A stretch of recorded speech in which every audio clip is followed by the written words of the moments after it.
নমস্কার বন্ধুরা, সবাই কেমন আছেন? আশা করি সবাই ভালো আছেন, সুস্থ আছেন। জ্যোতি ব্লগে আপনাদের সবাইকে আরও একবার স্বাগত জানাই।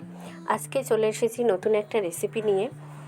আজকে বানাবো আপনাদের চেনা রেসিপি কাবলি ছোলার ঘুগনি, কিন্তু একটু অন্যরকমভাবে। তো চলুন, তার জন্য একটা কড়া গরম করে হালকা গ্যাসটাকে লো ফ্লেমে রেখে একটু গরম করে নিয়েছি। এর মধ্যে দিয়ে দিয়েছি কিছু গরম মশলা, এলাচ, দারচিনি, লবঙ্গ, দুটো শুকনো লঙ্কা। এটাকে প্রথমে ভেজে তুলে নিয়েছি। তারপরে এর মধ্যে গোটা জিরে, গোটা ধনে, গোটা মৌরি আর দুটো তেজপাতা দিয়ে এটাকে নেড়ে চেড়ে নিচ্ছি। আলতো হাতে এটা একটু নেড়ে চেড়ে নিতে হবে। এটা কমপ্লিট হয়ে গেছে। এবার এটাকে একটা পাত্রে ঢেলে নিচ্ছি মশলাটা। এটার খেয়াল রাখতে হবে কিন্তু মশলাটা যাতে বেশি ভাজা হয়ে না যায়, তাহলে এটা তেতো হয়ে যেতে পারে। এই যে এরকম দেখছেন, ঠিক এরকম থাকবে মশলাটা। তো চলুন পরের স্টেপে চলে যাই। এবার দেখুন, এখানে বড় সাইজের 3টে আলু নিয়ে নেওয়া হয়েছে। আর এখানে কাবলি ছোলাটাকে ভালোভাবে নরম করে সিদ্ধ করে নেওয়া হয়েছে। এটা মাথায় রাখতে হবে, খুব বেশি গলে গেলে কিন্তু মটরটা খেতে একদমই ভালো লাগবে না। তো এখানে দেখুন, কড়াতে সর্ষের তেল নিয়ে নিয়েছি গরম করে। তার মধ্যে দুটো তেজপাতা দিয়ে দেওয়া হয়েছে। দিয়ে দেওয়া হচ্ছে 1 চামচ গোটা জিরে।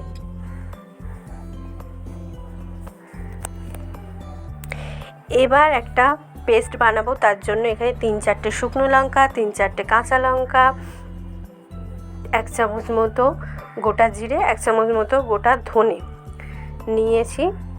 আর এর মধ্যে নিয়ে নেব একটা গোটা টমেটো আর 1 টুকরো আদা। তো এবার এটাকে পেস্ট করে নেওয়া হচ্ছে।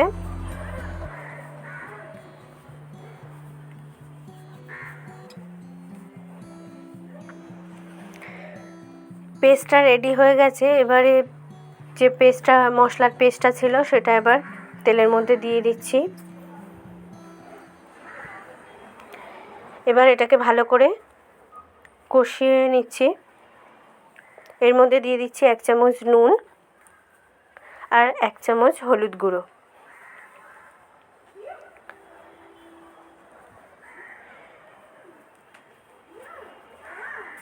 দিয়ে দিলাম অল্প একটু গরম মশলা গুঁড়ো। দিয়ে কষিয়ে এবার দেখুন, যে সিদ্ধ করে রাখা আলুটা ছিল ওটা ভালোভাবে এই খোলাটাকে এইভাবে ছাড়িয়ে নিতে হচ্ছে। এর মধ্যে অ্যাড হলো অল্প একটু কাশ্মীরি লঙ্কার গুঁড়ো। এবার এটাকে ভালো করে কষিয়ে নিয়ে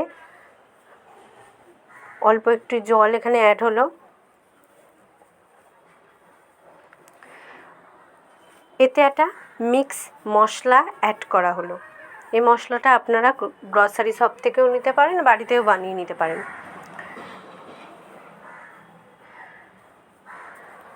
তো এবার এখানে সিদ্ধ করে রাখা ছোলাটা অ্যাড করা হলো। এটা একটা মিক্স মশলা অ্যাড করা হলো। অবশ্যই এটা সিক্রেট মশলা। তো এটা নিয়ে অন্য একটা ভিডিও আমি অবশ্যই আপনাদের সঙ্গে শেয়ার করব। এটা দিলে বিভিন্ন যে কোনো রেসিপির স্বাদটাই অন্যরকম হয়ে যায়। তো এবারে দেখুন, ছোলাগুলোকে ভালোভাবে কষিয়ে নেওয়া হচ্ছে, মশলাগুলোর সাথে মিশিয়ে নেওয়া হচ্ছে। ততক্ষণে বাকি আলুগুলো এখানে এক এক করে ছাড়িয়ে নিয়ে এইভাবে ম্যাশ করে দিয়ে দেওয়া হলো।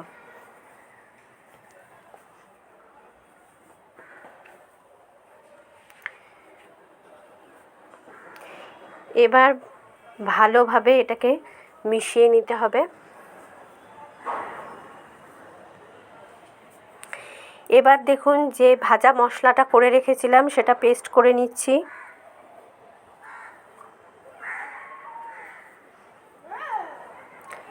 এবার ভালোভাবে মেশানো হয়ে গেছে।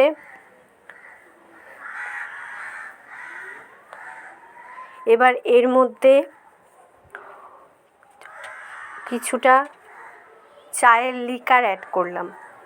চা তৈরি করে তার যে লিকারটা সেটা এখানে অ্যাড করে দেওয়া হলো। এটা দিলে কি হবে, খুবই ভালো খেতে লাগবে ঘুগনিটা, কাবলি ছোলার ঘুগনিটা। আর এই দেখতেও খুবই ভালো হবে, স্ট্রাকচারটা ভালো হবে, দেখতে ভালো হবে, কালারটা ভালো আসবে আর খেতেও খুবই স্বাদ হবে, এই জন্য এটা অ্যাড করা। তো এবার এটাকে ভালো করে মিশিয়ে নেওয়া হলো।